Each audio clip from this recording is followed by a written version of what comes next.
నమస్తే, welcome to Shri media. నేను మీ విష్ణుప్రియ. మార్చి నెలలో మన రాశి ఫలితాలు ఎలా ఉన్నాయి, 12 రాశులకి మార్చి నెలలో ఎలా ఉండబోతుందో ఇప్పుడు మనం గురువుగారిని అడిగి తెలుసుకుందాం. మనతో పాటు డివైన్ ఆస్ట్రాలజర్ గురువుగారు ఉదయ్ భాస్కర్ గారు ఉన్నారు. గురువుగారితో మాట్లాడి మార్చి నెల రాశి ఫలితాల గురించి తెలుసుకుందాం. నమస్తే గురువుగారు. నమస్తే అమ్మ. మార్చి నెలలో రాశి ఫలితాలు ఎలా ఉన్నాయి? ముందుగా మొదటిది మేషరాశి.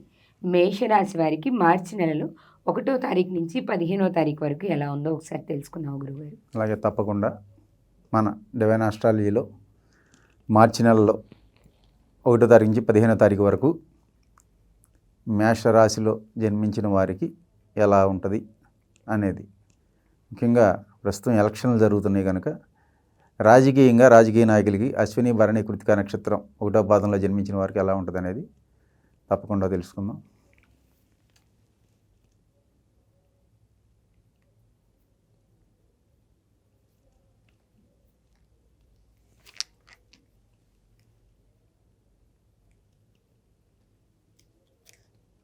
మేషరాశిలో జన్మించిన ఇప్పుడు జరిగే ఎలక్షన్లో పోటీ చేసే వ్యక్తులకు ఈ 15 రోజులు కూడా విపరీతమైన ఖర్చులు కనపడుతున్నాయమ్మా. ఇది తగ్గించుకుంటే మంచిది.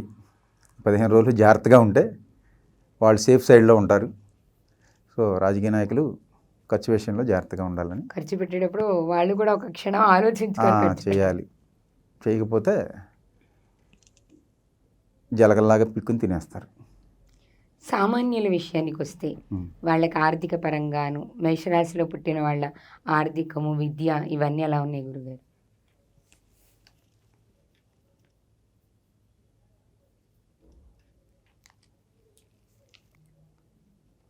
మేషరాశిలో పుట్టిన వారికి ఆర్థికంగా ఈ 15 రోజులు బాగుంటుంది. అలాగే రాజకీయంగా కూడా బాగానే ఉంటుంది, కానీ ఖర్చులు కనపడుతున్నాయి. అలాగే విద్యార్థులకి అనుకున్న రీతిలో సక్సెస్ అవుతారమ్మా. ఓవరాల్గా మేషరాశిలో పుట్టిన వారికి ఆరోగ్య విషయంలో 10 మందిలో ఒక 7-8 మంది, 10 మందిలో 7-8 మందికి ఓకే, ఒక 2-3 మాత్రం కొంచెం హాస్పిటల్లో చూపించుకోవాల్సిన పరిస్థితి ఉంటుంది.